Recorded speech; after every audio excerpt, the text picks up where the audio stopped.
Shabbat Shalom amigos, Shabbat Shalom. Bendito sea el eterno Señor nuestro Elohim, Rey del universo, que nos concede la vida para llegar a un momento tan extraordinario como este. Nuestra parashá número 49, Ki Tetzeh. Ese es el nombre de nuestra parashá. La parashá toma ese nombre del primer texto con el cual comienza el versículo 10 del capítulo 21 del quinto libro de Moshe Rabbeinu. El quinto libro de Moshe Rabbeinu, verso 10 de este capítulo 21, dice así: cuando salieres a la guerra, quítese la milhamá, cuando salieres a la guerra contra tus enemigos, y el Eterno tu Elohim lo entregare en tu mano. Así es que comienza nuestra parashá, y de ahí viene el nombre Ki Tetzeh, cuando salgas. En este caso se dan las instrucciones para eventos de guerra. El pacifismo no es una doctrina de la Torá. Sonríe que Hashem te ama. El pacifismo no es una doctrina de la Torá. No porque no sea el ideal de la Torá, sino porque no es la realidad en esta edad presente donde domina la mala inclinación. Y en esta parashá se enseña, por tanto, que aunque Israel deberá ser un estado o nación que nunca busque la colonización, la conquista de tierras más allá de las fronteras naturales establecidas por el Eterno mismo, debido a la realidad ética, debido a la realidad geopolítica que vive, debe ampararse en el principio de la autodefensa, de la lucha por sus derechos inalienables a existir en paz y ofreciendo protección a todos sus ciudadanos. La guerra, por otro lado, no es el ideal de la Torá. El ideal de la Torá es la paz. No obstante, hay momentos cuando la acción militar es la única y final alternativa. Y cuando esos momentos llegan, Ki Tetzeh, hay que salir a la guerra y defender el Estado de Israel de aquellos que procuran su destrucción. Este principio de autodefensa nacional no solamente aplica a Israel, también a todas las naciones debajo de la tierra. Cada nación tiene el derecho a la autodefensa frente a los ataques de otro estado o entidad enemiga cercana o lejana. Ahora bien, cuando llega el momento de Ki Tetzeh la milhamá, cuando hay que salir a la guerra, la propia Torá legisla principios que deben seguirse para minimizar tanto como sea posible la pérdida de vidas humanas y evitar tanto como sea posible daño al medio ambiente. Y esa es la esencia de nuestra parashá. Si no hay otra alternativa que la militar, no obstante, la Torá impone medidas e incluso restricciones que de alguna manera minimicen lo siempre sangriento, lo siempre antihumano de una guerra. Por ejemplo, en nuestra parashá se ordenan dos principios que se deben seguir para evitar el daño el máximo posible, evitar el máximo posible los daños de una guerra, incluso cuando es una guerra necesaria. El primer principio de la Torá es buscar una solución pacífica. El primer principio es la búsqueda de una alternativa diplomática a la guerra. Evitar la confrontación militar tanto como sea posible y siempre optar como primer paso una alianza, una solución diplomática. En otras palabras, dice la parashá, ofrece primero la paz al enemigo. En primer lugar, ¿para qué? Para evitar la pérdida de vidas humanas. El segundo principio, en caso de que no haya otra alternativa que ir a la guerra, no destruir los árboles frutales. Es decir, evitar tanto como sea posible el daño ecológico que una guerra genera, aún tratándose de una guerra necesaria de defensa del país. Esto es importante porque en la antigüedad, con la falta de tecnología, los árboles eran utilizados como armas de guerra. Nadie se le va a ocurrir viajar 15, 20, 30, 100 kilómetros de un lugar a otro llevando armas de madera que no tenían cómo hacerlo. ¿Qué es lo que hacían? Sitiaban una ciudad y mientras la ciudad estaba sitiada, podaban los árboles para hacer armas de guerra. No importa que tardara 1 año o 2 años haciendo esas armas de guerra. La ciudad estaba sitiada por 1 año, por 2 años, por 3 años. Y por lo tanto, como esa era una costumbre de aquella época, la Torá prohíbe a Israel destruir árboles frutales alrededor de un campamento enemigo sitiado para proteger al máximo los árboles, la tierra, la supervivencia humana. De modo que la guerra, desde el punto de vista de la Torá, es un mal necesario por nuestra humana debilidad, pero no su ideal. El ideal será siempre la paz. En caso supremo, si hay que ir a la guerra y no hay otra alternativa, siempre será en defensa de la soberanía nacional. Nunca guerras de conquistas para ampliar el territorio geográfico que pertenece a cada nación. En un panorama más amplio, no obstante, la Torá propone que finalmente, Baruch Hashem, finalmente tendremos un mundo nuevo, donde muere la paz y la justicia para todos. Un mundo donde el instinto del mal, la fuerza de Yetzer Hara será eliminada del mundo y entonces las naciones entenderán que no tiene sentido las armas de guerra y habrá un auténtico reseteo de paz mundial bajo la supervisión y acción de Mashiach ben David. La Torá, Baruch Hashem, la Torá visualiza una nueva era para la humanidad, la edad mesiánica, donde cada uno debajo de su vid y debajo de su higuera podrá vivir en paz y sin temor, y no levantará pueblo contra pueblo la espada, no se ensayarán más para la guerra. Esa es la esencia misma de nuestra parashá. Bien, la semana pasada les hablé sobre la importancia que tiene este 6º mes del anuario bíblico donde estamos, el mes de Elul, y los 13 atributos de misericordia. Les mostré cómo el judaísmo rabínico talmúdico manipuló el texto donde aparecen los 13 atributos de misericordia para darle una interpretación que está totalmente en contradicción con la enseñanza orgánica de la Torá.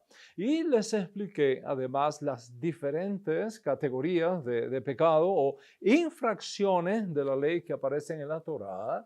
Hice hincapié en una categoría de pecados conocida como pesha en singular o peshaim en plural, que están penadas por karet. Están penadas por karet en la Torá. Karet significa corte espiritual, escisión espiritual. Es decir, tipos de pecado que no tienen perdón, no tienen expiación en la Torá, sino la imposición de la pena capital. Nunca olvides que la ley mosaica no tiene provisión ni de perdón, ni de expiación para los pecados categorizados como karet, como son el asesinato, como es la idolatría, como es la homosexualidad, el bestialismo, el adulterio, etcétera, etcétera. De hecho, el tratado talmúdico Yomá menciona por lo menos 36 tipos de pecado que son penados por karet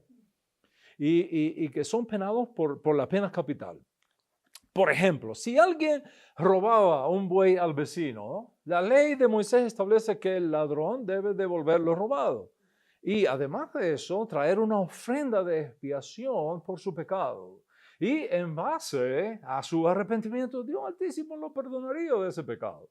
Sin embargo, si alguien asesinaba a su prójimo, la ley de Moisés no tiene un mandamiento que diga, ok, asesinaste a tu prójimo, te arrepentiste, vas a pagar por eso 2 bueyes, 3 carneros, 2 corderos, preséntalo al sacerdote para que haga tu expiación y serás perdonado. No existe ese mandamiento de la Torah. No hay tal provisión en la ley de Moisés, sino que la persona que cometa asesinato con alevosía, con premeditación, es un pecado de muerte, no tiene oportunidad de expiación.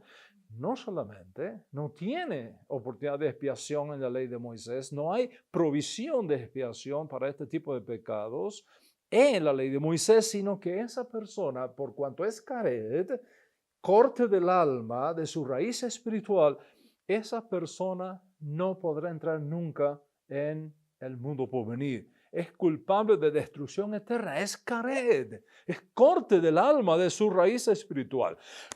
¿Cómo podría entonces una persona que ha transgredido ese tipo de prohibiciones del tipo caret tener esperanza de entrada al mundo por venir? No por la ley de Moisés, no por la ley de Moisés, sino por la introducción de un recurso divinamente establecido a través de la provisión divina conocida como la ley del Goel. La ley del Goel anunciada por el profeta Isaías en el capítulo 59 de su profecía. Es solo mediante la provisión divina en la ley del Goel, reflejada, revelada en la ley del Goel, que puede darse la solución jurídica a este serio problema. Y en la clase pasada tuvimos la oportunidad de mostrarles la ley del Goel, cómo fue anunciada por el profeta Yeshayahu, el profeta Isaías, en ese famoso y espectacular texto lleno de esperanza, capítulo 59, verso 20. Isaías 59, verso 20, que dice así: Uba lezion Goel, ushabe pesha Yaakov, neun Adonai. Vendrá un redentor a Sión, y a los que en Jacob hagan teshuva, se arrepientan de los pecados intencionales, de los pecados de pesha, declara el Señor. Finalmente, les enseñé cómo el siervo sufriente de Isaías 53 se hace responsable de este tipo de pecados que no tienen perdón ni expiación ni justificación en la ley de Moisés para legislar, aparte de Moisés, una provisión legal para lograr la expiación de este tipo de pecados. Isaías 53, verso 5. Mas el herido fue por mi peshaenu, nuestros pecados intencionales, cometidos con rebeldía, con premeditación, condenados por cared en la ley de Moisés, es decir, la pena capital. Mas el herido fue por mi peshaenu, molido por nuestras iniquidades, el castigo por nuestra paz cayó sobre él y por su herida hemos sido sanados. Todo esto fue enseñado en la clase pasada, todo esto fue enseñado el pasado Shabbat.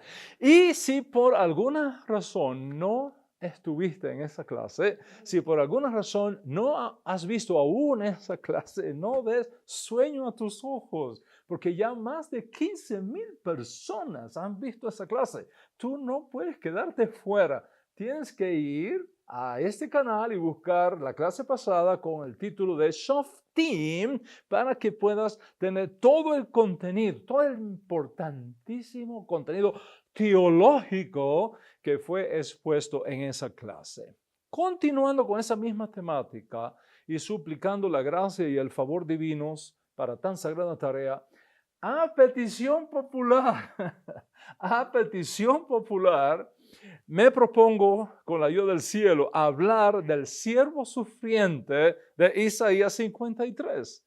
Y luego, con mucho gusto y como una cortesía para un televidente que me pidió que hablara sobre este tema, toda vez que el texto prueba que utilizamos la clase pasada para demostrar que los pecados del tipo Peshaim son la responsabilidad del siervo sufriente de Isaías 53, un televidente encontró que en alguna página web del judaísmo rabínico talmúdico se afirma que el siervo sufriente de Isaías 53 no es una alusión a algún Mesías, sino una referencia a Israel, a la nación de Israel como persona jurídica.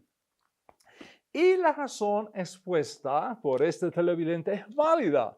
Es válida porque así como el judaísmo rabínico talmúdico amputó y mutiló el texto de Shemot 24, donde aparecen los 13 principios de misericordia revelados a Moshe Rabenu en la cumbre del monte Sinaí, así también algunos, no todos, algunos exponentes del judaísmo talmúdico han interpretado el sentido llano y simple de Isaías 53, que es una alusión a un personaje sufriente diferente a Israel, a un siervo sufriente diferente a Israel, creando una teología de transferencia totalmente contraria al sentido orgánico del texto. ¿Qué es una teología de la transferencia en relación con Isaías 53? Se conoce como teología de la transferencia cuando un principio que orgánicamente pertenece a B se transfiere a C. La teología de la transferencia usada aquí por algunos representantes del judaísmo talmúdico transfiere la identidad del siervo sufriente de Isaías 53, que es una clara alusión al Mesías sufriente, lo transfiere a otra persona. En este caso, no a la persona natural del Mesías sufriente, sino a una persona jurídica, es decir, a Israel. Y digo algunos porque eso es exactamente lo que ha pasado. Algunos intelectuales judíos, algunos, no todos, pero algunos han enseñado y siguen enseñando todavía que Isaías 53 es una referencia a Israel, no a algún Mesías, no a un Mesías sufriente. No obstante, la posición autorizada y académica del propio judaísmo rabínico y talmúdico identifica a Isaías 53 con el Mesías sufriente, no con el Israel sufriente. Así que, en total honestidad académica, como siempre ha sido la pauta en este canal y desde esta plataforma, con total honestidad académica, vamos a mirar en la clase de hoy los diferentes puntos de vista, sea del proto-judaísmo rabínico como del judaísmo rabínico tradicional. Primeramente, vamos a identificar 4 intelectuales judíos históricos representativos de los que afirman también hoy día que Isaías 53 es una alusión a Israel como siervo sufriente de Adonai, no una alusión a algún Mesías sufriente. Vamos a ver el primer representante. Históricamente hablando, todo indica que el primer intelectual judío que identificó Isaías 53 con el Israel sufriente y no con un Mesías sufriente fue un filósofo judío, Trifón de Éfeso, siglo II después del nacimiento de Yeshua. Trifón era un judío helenista. Es decir, un judío que consideró la filosofía griega como una herramienta apropiada para investigar acerca del Dios de Israel. Trypho tuvo un debate con un filósofo cristiano llamado Justino, y en ese debate Trypho o Trifón declaró que Isaías 53 no es una alusión al Mesías sufriente, sino una referencia profética al Israel sufriente y oprimido. Todo esto lo puedes encontrar en la obra de Justino, Diálogo con Trypho, del segundo siglo.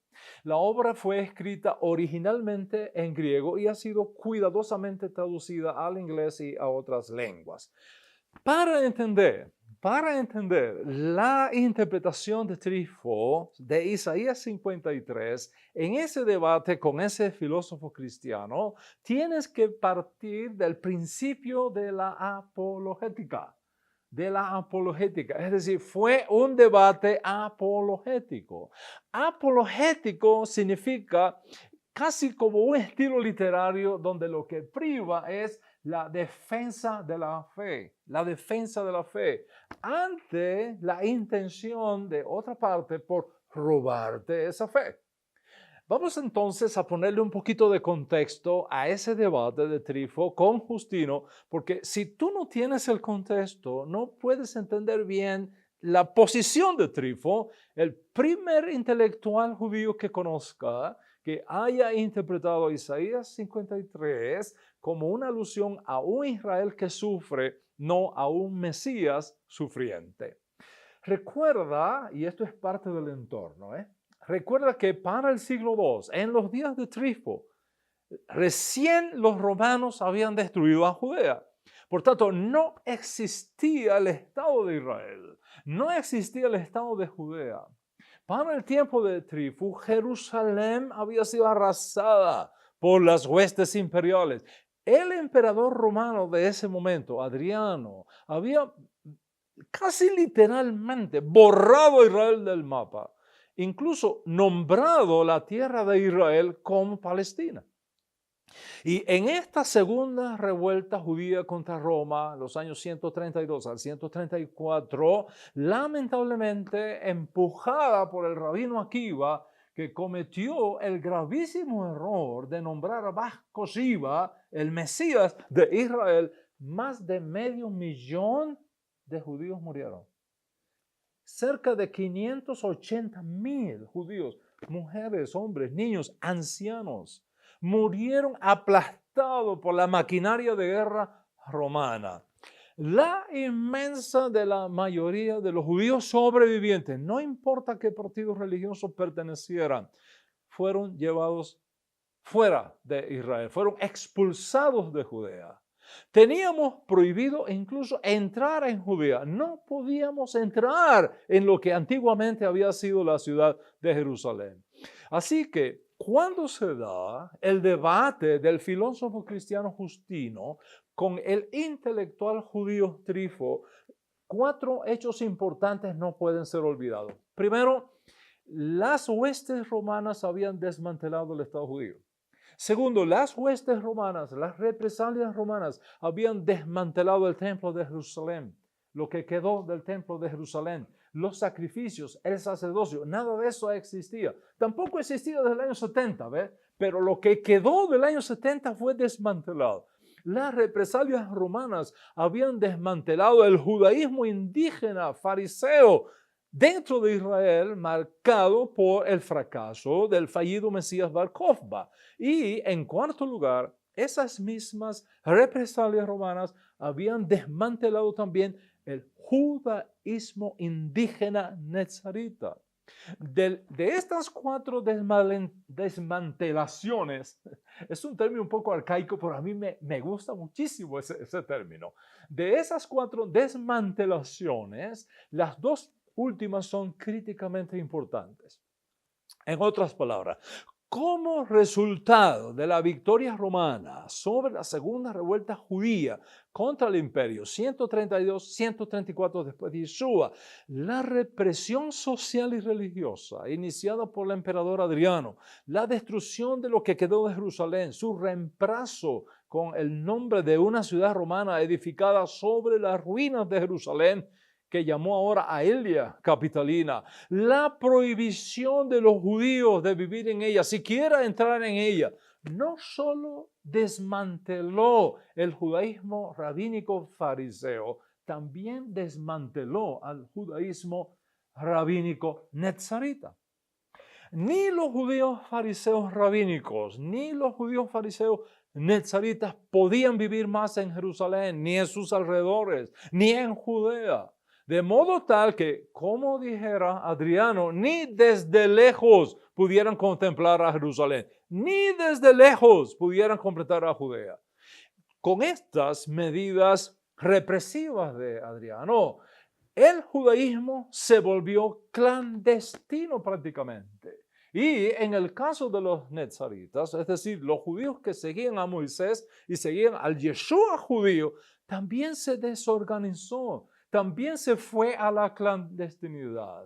Por consiguiente, y aquí está el asunto, por consiguiente, para los cristianos, miembros del protocristianismo, como lo era Justino, tanto el judaísmo fariseo rabínico como el judaísmo fariseo netzarita fueron un total fracaso.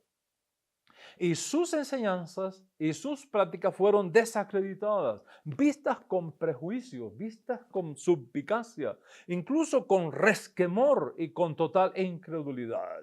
Justino, el filósofo cristiano de origen pagano, al saber de este desmantelamiento del judaísmo, declaró que el judaísmo había fracasado y que el cristianismo era la nueva norma de Dios para todos los hombres. Y por lo tanto, todos debían hacerse cristianos, incluyendo los judíos, porque ahora los cristianos, decía Justino, son el nuevo y verdadero pueblo de Dios, no más los judíos.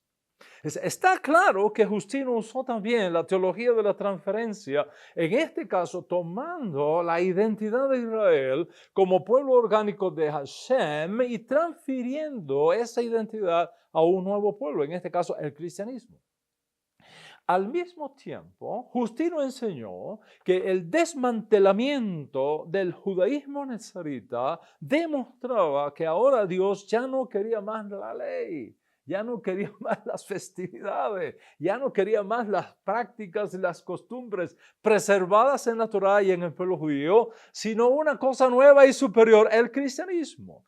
Es interesante notar que precisamente hasta el año 134, después de Yeshua, cuando termina esta segunda revuelta judía contra los romanos y donde Roma sale de nuevo como vencedor, todos los líderes de la comunidad judía netzarita de Jerusalén fueron descendientes de David. Todos los líderes de la comunidad judía netzarita de Jerusalén eran familia, prácticamente todos eran familia directa de Yeshua. Desde su hermano Jacob HaSadik, desde su hermanito Jacob HaSadik, el primer nazí, el primer presidente del Bet Din nezarita, de la Corte de Justicia nezarita, hasta el último nazí judío nezarita en Jerusalén, Yehuda HaNazir, Yehuda HaSadik, Yehuda HaSadik.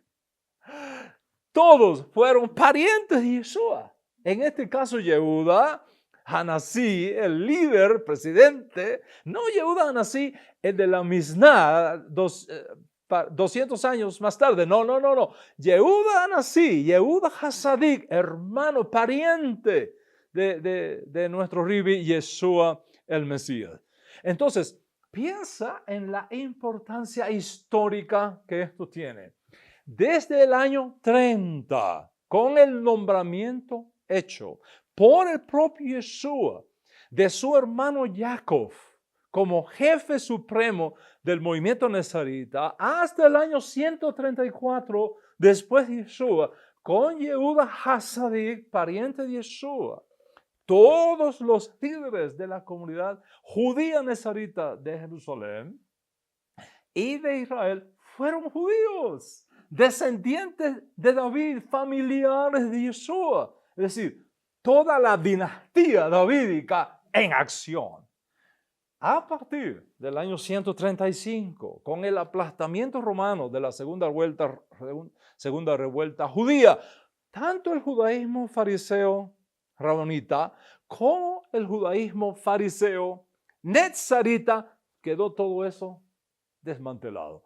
Nos fuimos a la clandestinidad y es el protocristianismo quien sobrevive a una guerra en la cual los cristianos no participaron ni sufrieron pérdida alguna.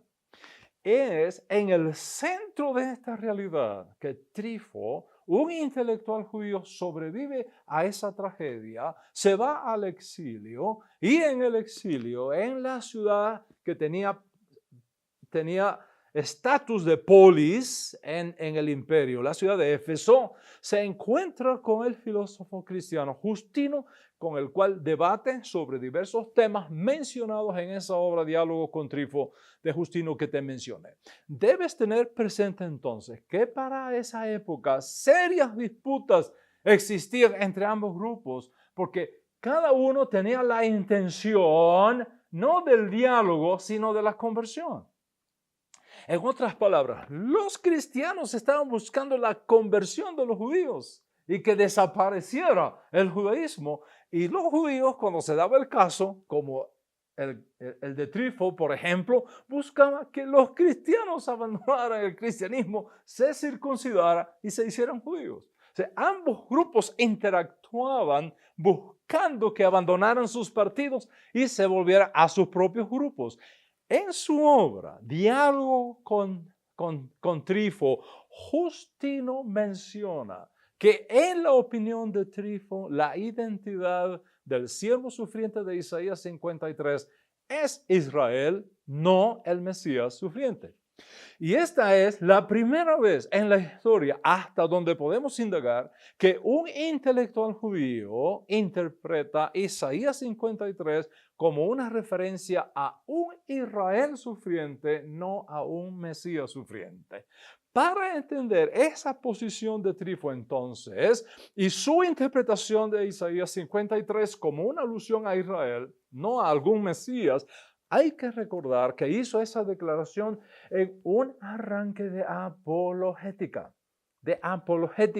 Cuando se sintió amenazado por un cristiano que le estaba sugiriendo que abandonara el judaísmo, se hiciera cristiano, por cuanto los cristianos eran ahora el nuevo pueblo de Dios y el cristianismo reflejaba ahora la nueva ley de Dios.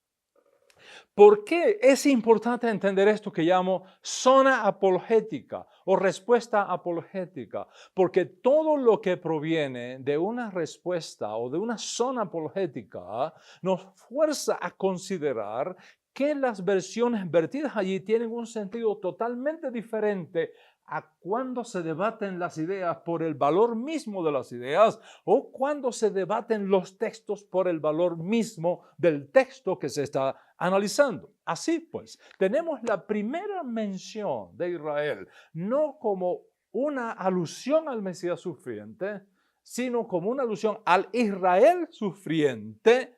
Tenemos esta primera interpretación de Isaías 53 en ese contexto proveniente de un filósofo judío, Trifo, miembro del proto-rabinismo, para mediados del siglo II, después del nacimiento de Yeshua, como una interpretación apologética de Isaías 53, no como una interpretación exegética, orgánica, académica, sino defensiva, de preservación, podríamos decirlo así, de parapeto teológico, no de exégesis académica de Isaías 53.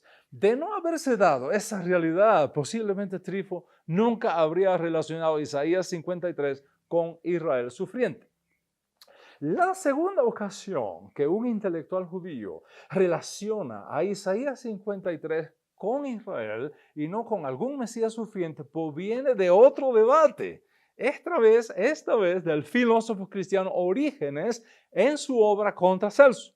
En esta obra, Orígenes testifica que recordó cómo en una ocasión se dio una disputa con intelectuales y con sabios judíos sobre la profecía. Y según Orígenes, su oponente judío le respondió que esas predicciones proféticas se referían a todo el pueblo de Israel personificado.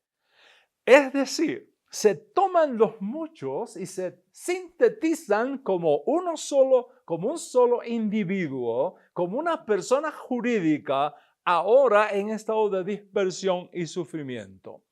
Ese intelectual o grupo de intelectuales judíos anónimos, porque lamentablemente Orígenes no nos dejó el nombre de estos judíos anónimos, mencionados por Orígenes, interpretó el exilio judío como resultado de la guerra en los días de Adriano como una estrategia divina para hacer muchos prosélitos al judaísmo de entre las naciones a donde ahora habían sido esparcidos los judíos por la destrucción del Estado de Israel por los romanos. En otras palabras, según estos intelectuales judíos de los días de Orígenes, Isaías 53 se refiere a una profecía que trata con el Israel exiliado, un Israel sufriendo injustamente y que como resultado del exilio, las naciones paganas recibirían el beneficio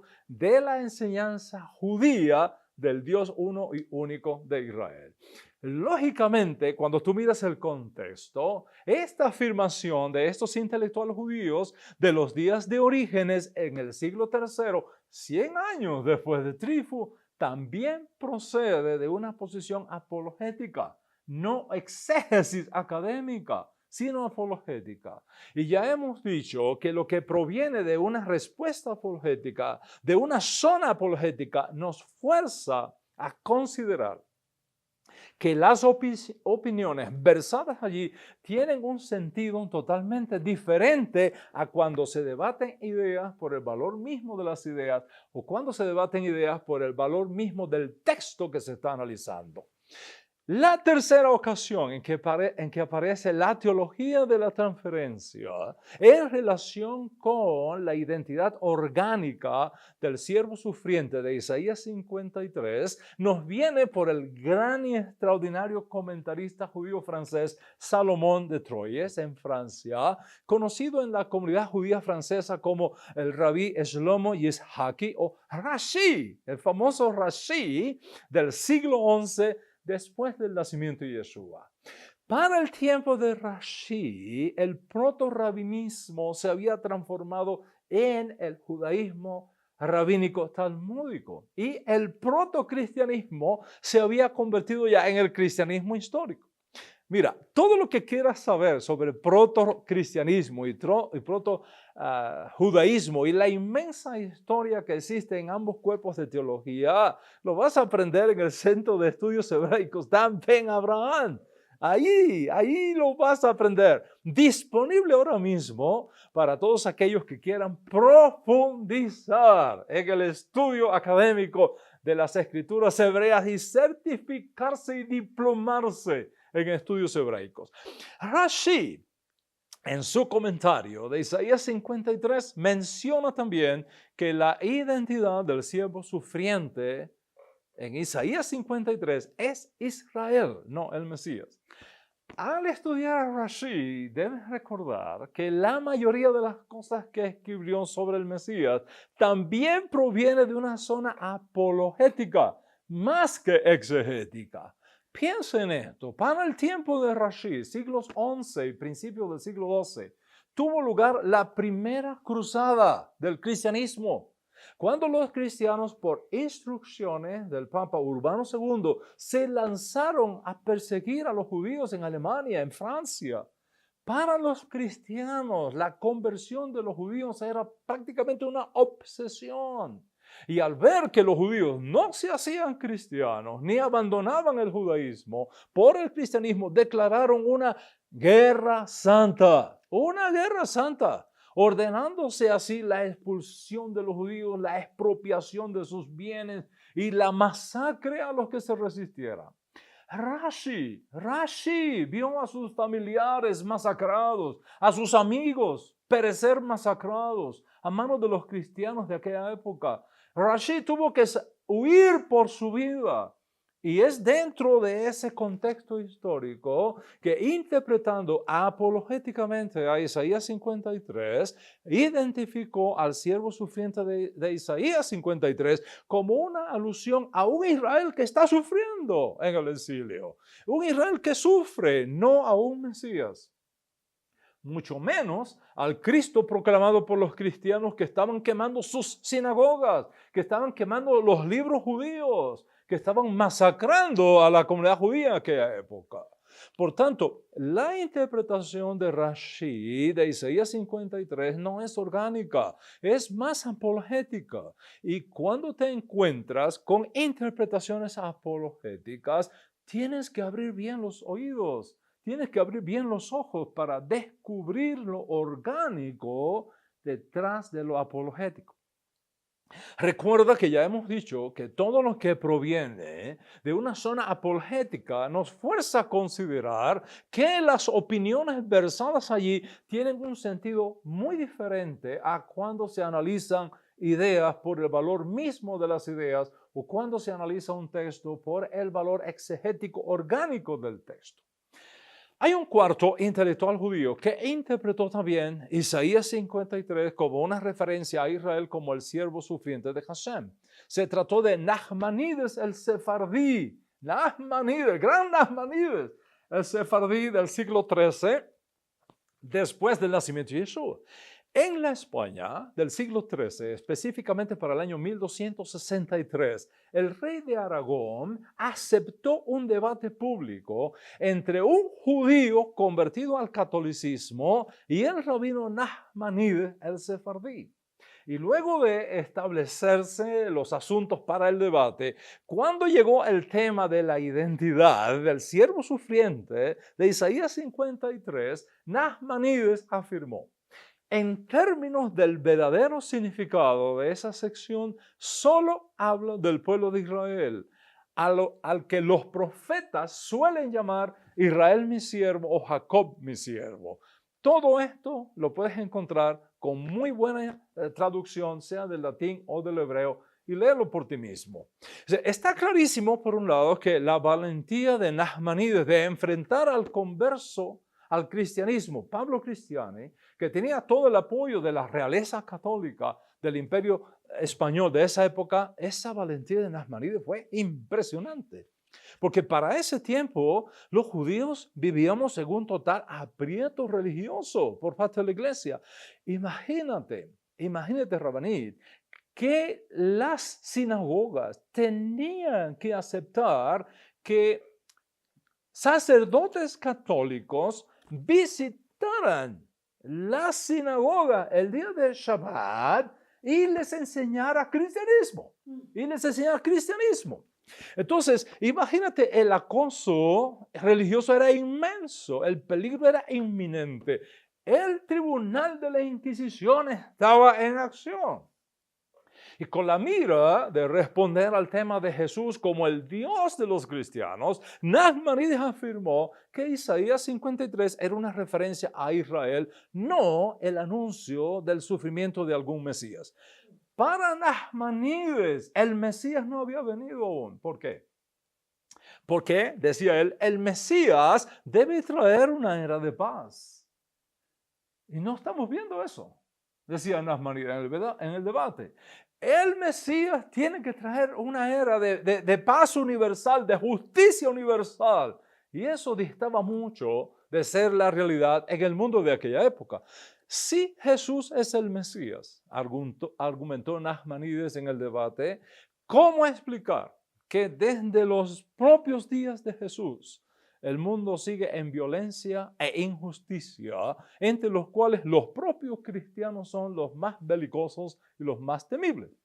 Y como el Mesías no había venido aún, según Nachmanides, lógicamente la referencia al siervo sufriente de Isaías 53 es Israel, no algún Mesías que sufre.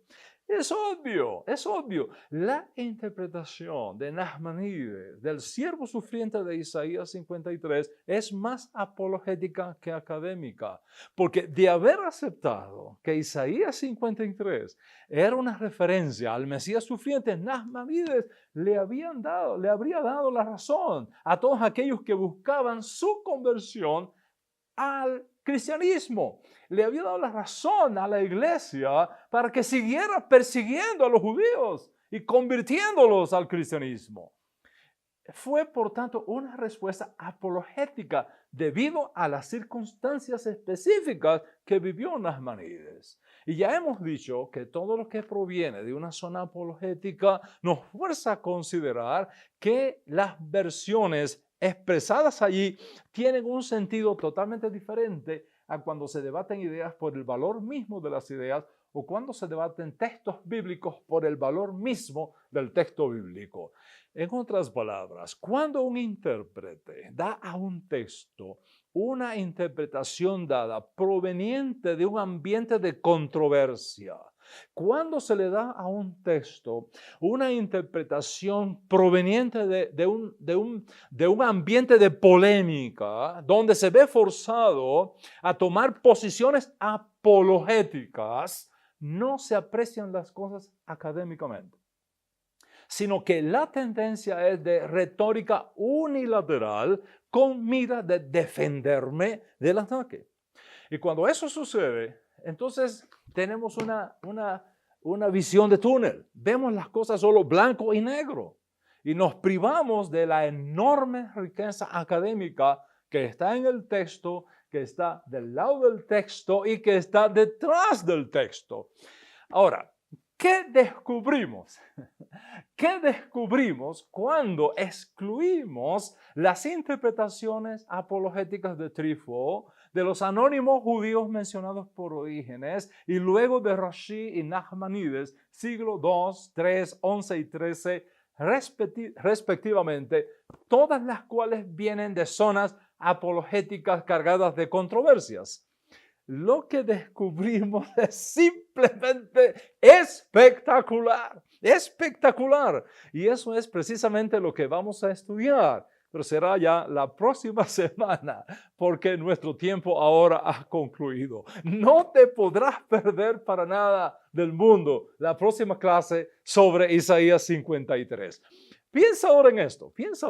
Si estas clases que son abiertas y tempranillas son de por sí interesantes, imagínate lo que será para ti estudiar en profundidad académicamente, en un ambiente docente y erudito, las escrituras hebreas en nuestro centro hebraico Dan Ben Abraham. Te invito a que no lo pienses más y hoy mismo decidas estudiar Torah con Dan Ben Abraham y te voy a estar esperando en clase. Vamos entonces a concluir el tema de hoy. Y quiero hacerlo por donde comenzamos, por nuestra parashá Ki Tetzeh, cuando salgas a la guerra contra tus enemigos. Como dice nuestro primer pasuk, Devarim 21:10, cuando salieres a la guerra contra tus enemigos y el Eterno tu Elohim los entregare en tu mano. La guerra, mis amigos, no solamente se da en el ámbito militar tradicional. La guerra se da también y muchas veces en el terreno moral y en el terreno espiritual. En nuestra parashá, por ejemplo, se nos presenta la ley del primogénito. Dice nuestra parashá en Devarim 21:15 lo siguiente: si un hombre tiene dos mujeres, una amada y otra aborrecida, y tanto la amada como la aborrecida le han dado hijos, si el primogénito es de la aborrecida, el día que reparta lo que tiene entre sus hijos, no puede él hacer primogénito al hijo de la amada con preferencia al hijo de la aborrecida, que es el primogénito, sino que reconocerá al primogénito, al hijo de la aborrecida, dándole una doble porción de todo lo que tiene, porque él es el principio de su vigor. A él pertenece el derecho de la primogenitura. Aquí se menciona una mujer amada y otra aborrecida.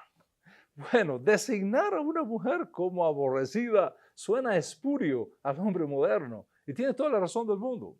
Cualquiera que lee aborrecida se asusta. Lo mismo sucede en el Código Real. Algunas traducciones vierten, por ejemplo, que Jesús dijo, si alguno viene a mí y no aborrece a su padre, a su madre, a sus hijos, a sus hermanos, a sus hermanas, y aún su propia vida, no puede ser mi discípulo. ¿Cómo se entiende esto? Todo el mundo sabe que aborrecer es sinónimo de detestar, despreciar, mirar con malos ojos a otra persona. ¿Cómo pudo Yeshua decir eso? Lo mismo en nuestra parashá. Las traducciones tradicionales vierten así. Si un hombre tiene dos mujeres, una amada y otra aborrecida, pero no le explica a la gente que el término hebreo es nuá, traducido aborrecida, es una expresión idiomática que no se puede traducir literalmente porque te daría un significado totalmente diferente a la intención del autor. Por ejemplo, en inglés tenemos una expresión idiomática que usamos muy a menudo, for good. She left the city for good. Cualquiera lee eso y traduce literalmente, está diciendo, ella dejó la ciudad para bien. Sin embargo, esa expresión no significa para nada eso en inglés. En inglés lo que está diciendo es, ella dejó la ciudad para no volver. Ella dejó la ciudad permanentemente. Nada que ver con bueno o malo, sino que dejó la ciudad para no volver. Lo mismo ocurre con el hebreo snoah, traducido aborrecida, cuyo significado idiomático es amar menos, no aborrecer, es amar menos. Tienes que estudiar Torah, contame, Abraham.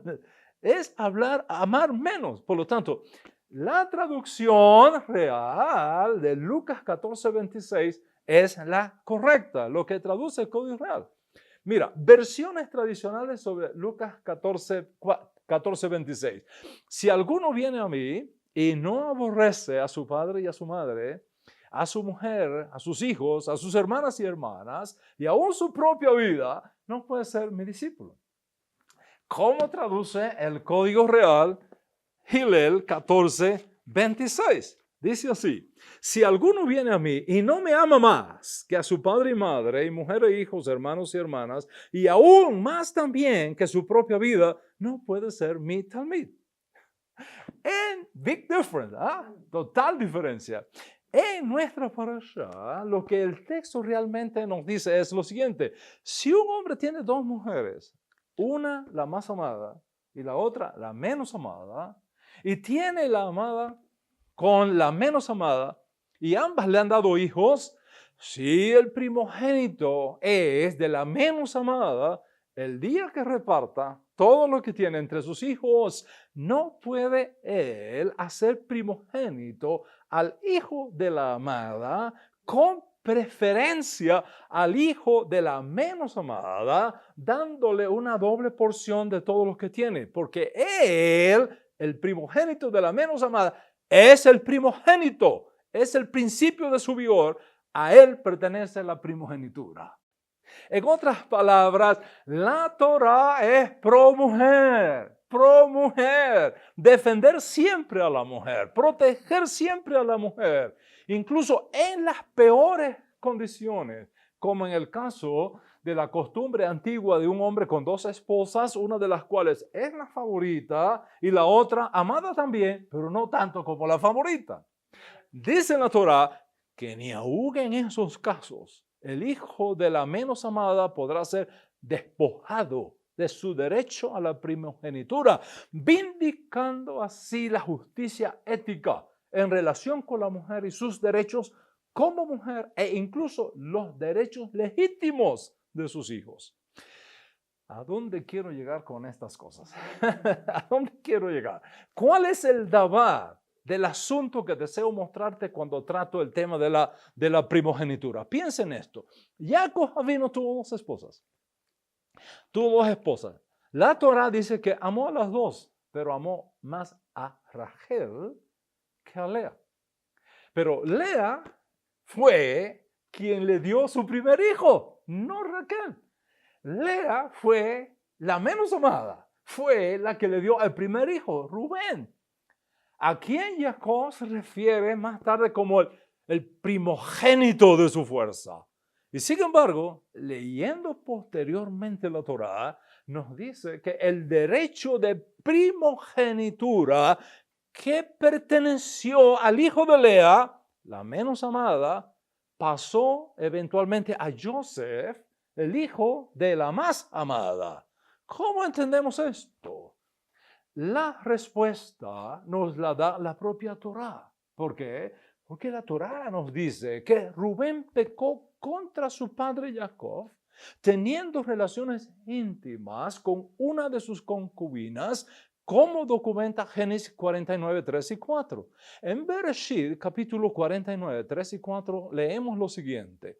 Dice Jacob, Rubén, tú eres mi primogénito. Reconoce que Rubén es el primogénito de la esposa menos amada de Lea.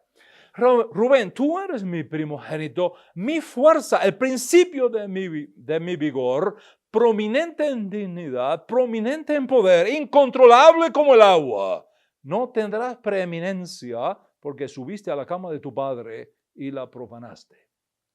No tendrás la preeminencia, es decir, la primogenitura, porque subiste a la cama de tu padre y la profanaste. Entonces, por el pecado de acoso y violación sexual, si hubo concesión o no, no lo sabemos. Rubén perdió el derecho a la primogenitura y fue declarado proféticamente que esa primogenitura pasaba a Joseph, el hijo de Raquel, el primogénito de Jacob con Raquel, que fue la más amada.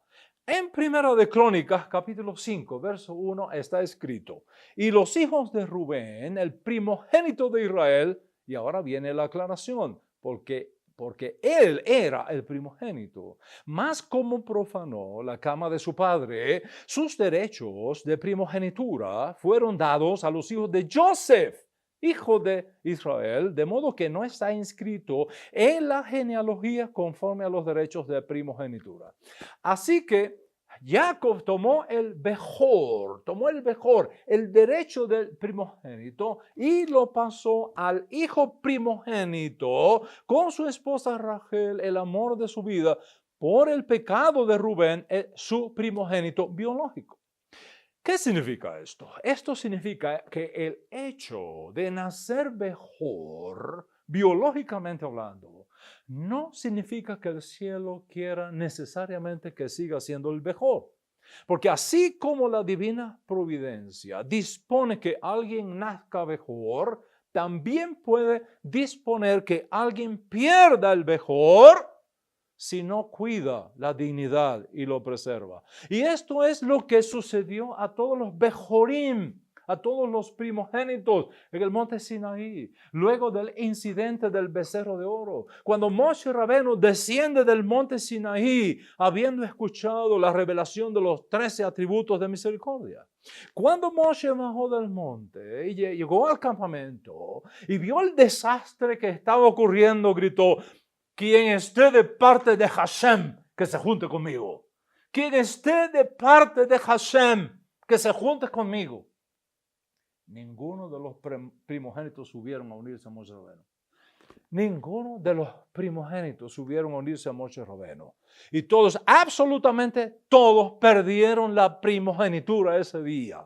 Y por tanto, ese día, al perder el derecho de ser Coanim, los sacerdotes del Altísimo, fueron reemplazados por los levitas. Y aquí está el davar, aquí está el asunto.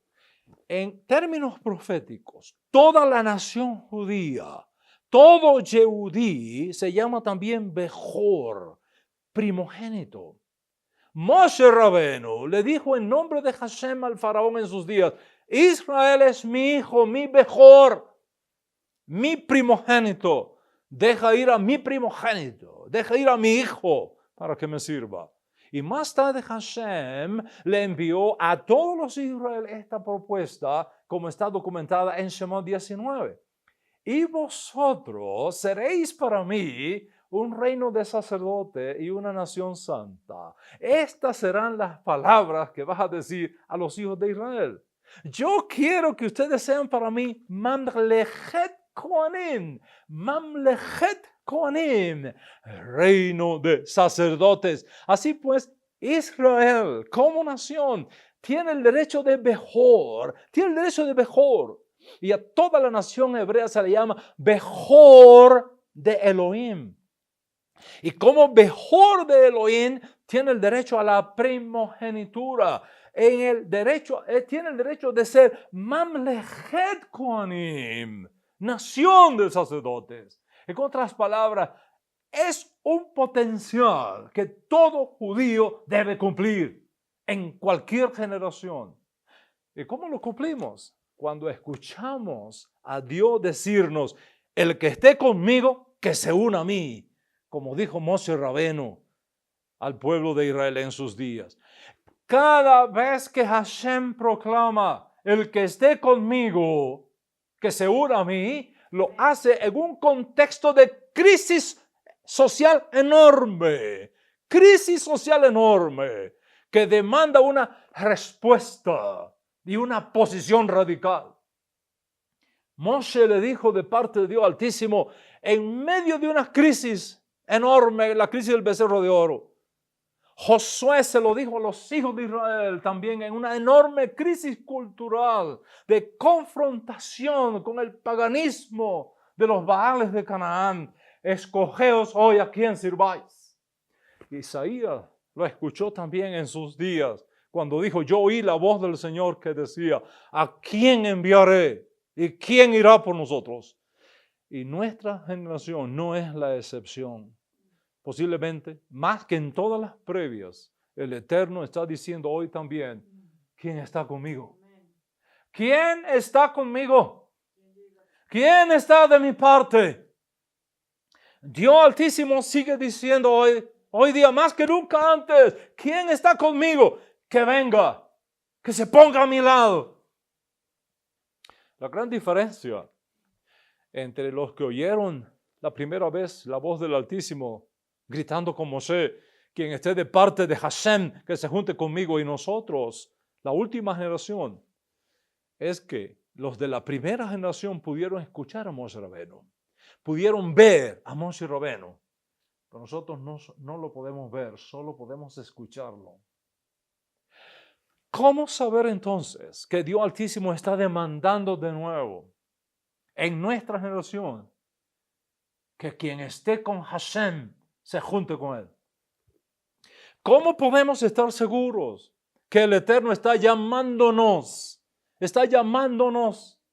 a juntar filas con él? Ya hemos escuchado que la pregunta de Hashem siempre surge en medio de una grave crisis existencial que vive el pueblo.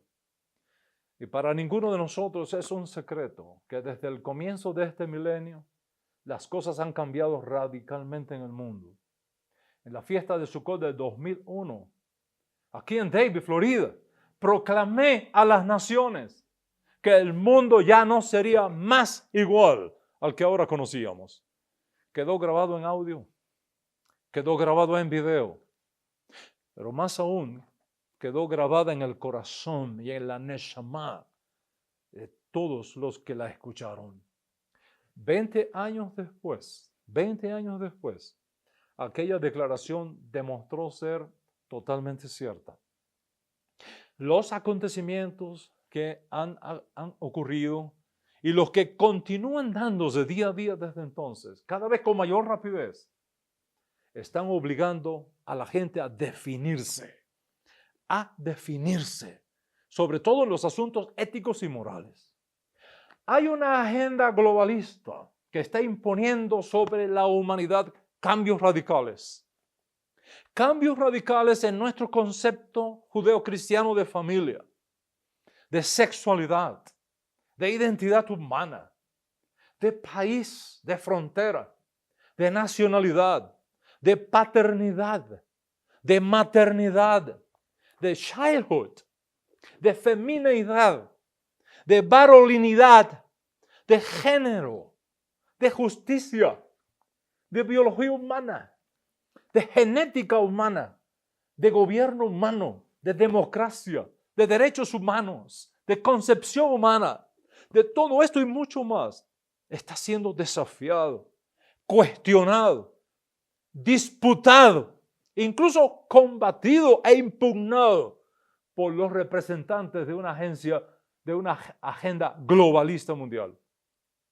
Nunca antes, en toda la historia humana junta, ha habido una crisis ética mayor que la que se está dando y se va a dar aún más en nuestra generación. ¿Y sabe qué? Esto está obligando a la gente a salirse de su zona de confort tradicional y tomar posición, definiciones en estas cuestiones éticas y morales que definen el fundamento de nuestra generación.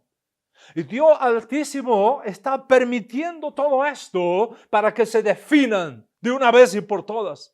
¿Quiénes están del lado de Dios? ¿Quiénes están del lado de la Torá? ¿Quiénes están realmente del lado de Mashiach? ¿Quiénes están realmente del lado de la luz? Estamos viviendo en una generación donde los tibios no tendrán ya más espacio. O eres frío o eres caliente. O estás con la agenda globalista o estás con la agenda de la redención final. O estás con la imposición de un nuevo orden mundial sin Dios, sin Torah, sin Mashiach, sin ética social alguna. O estás con la lucha por la imposición de un nuevo orden mundial con Hashem, con Torah, con Mashiach y con la ética del reino de Hashem y su justicia. No puedes seguir bailando en una cuerda floja. Ora aquí, ora allá. No hay espacio para los fronterizos. No hay espacio para los fronterizos. O estás o no estás. O eres o no eres. O frío o caliente. Pero los tibios ya no tienen más tiempo. Ya no existe más esa opción. El Ribi dijo, el que conmigo no es, desparrama. No hay una tercera opción. O somos radicalmente pro-Torah o somos anti-Torah. Los tibios no tienen lugar en nuestra generación. Los políticamente correctos están desechados. Esa estrategia no funcionará más en nuestro tiempo. Hashem mismo está permitiendo y orquestando todo esto para que se hagan manifiestos los que están y los que no están. Los que son y los que no son. Los que salen de la multitud y se juntan con Hashem y los que se quedan con los becerros de oro de esta generación. Nuestra parashá nos enseña que hay momentos cuando tenemos que salir a la guerra. Tenemos que salir a la guerra. No podemos seguir con las manos cruzadas, viendo todo un edificio desplomarse ante nuestros ojos y pretender que nada está pasando. Hashem mismo está obligando a la gente a tomar posición de una manera u otra, en una agenda o en la otra. No podéis servir a dos señores. No podéis servir a dos señores, porque amaréis a uno y aborreceréis al otro, dijo el Ribi. O estás con el Mesías o con el antimesías, con la luz o las tinieblas, con la Torah o sin la Torah. ¿A quién enviaré? ¿Quién irá por nosotros? El que esté de parte de Hashem, que se junte conmigo. Si estás escuchando la voz del Altísimo llamándote hoy a definirte pro Hashem, pro Torah, pro Mashiach, pro vida, pro redención, que tomes partido, que tomes posición, que definas tu futuro profético de una vez y por todas. Hay una guerra que librar, una tarea inconclusa que cumplir. Dios Altísimo no nos exige concluirla, pero tampoco nos da la opción de retirarnos. Y hoy de nuevo escuchamos al Eterno decirnos, quítate cuando salgas a la guerra. Quítate cuando salgas a la guerra. Porque hay momentos cuando no podemos quedarnos encerrados más en casa. Hay momentos cuando no podemos quedarnos callados. Hay momentos cuando tenemos que quitarnos la máscara y mostrar quiénes somos realmente, de qué lado estamos y a quién representamos. Toma este tiempo para definir tu posición o para ratificarla. Toma este momento de gracia que Hashem nos está dando para definir por quién estás o para ratificarlo. Toma este tiempo para que el cielo escuche antes de la llegada de Rosh Hashanah, antes que los libros sean abiertos y los cargos escuchados, que el cielo escuche que aquí hay un hombre, que aquí hay una mujer, un niño que entiende esto, que escucha esto y se pone del lado de Hashem, se pone del lado de la Torah, se pone del lado de Mashiach, del lado de la verdad, del lado de la luz. Y mientras escuchas este canto, define tu posición, confirma tu posición. Echad Eloheinu, Baruch Adonenu, Baruch Shemo, Kadosh Eloheinu, Kadosh Adonenu, Kadosh Shemo. Echad Eloheinu, Baruch Adonenu, Baruch Shemo, Kadosh Eloheinu, Kadosh Adonenu, Kadosh Shemo. Feliz el pueblo que entienda esto. Feliz el pueblo que escucha la voz de Hashem y se junta con él para quitarse, salir a la guerra, defender la Torah, defender a Mashiach, defender la redención y el reino de Dios y su justicia. Shabbat Shalom, Shabbat Shalom, amigos. Shabbat Shalom.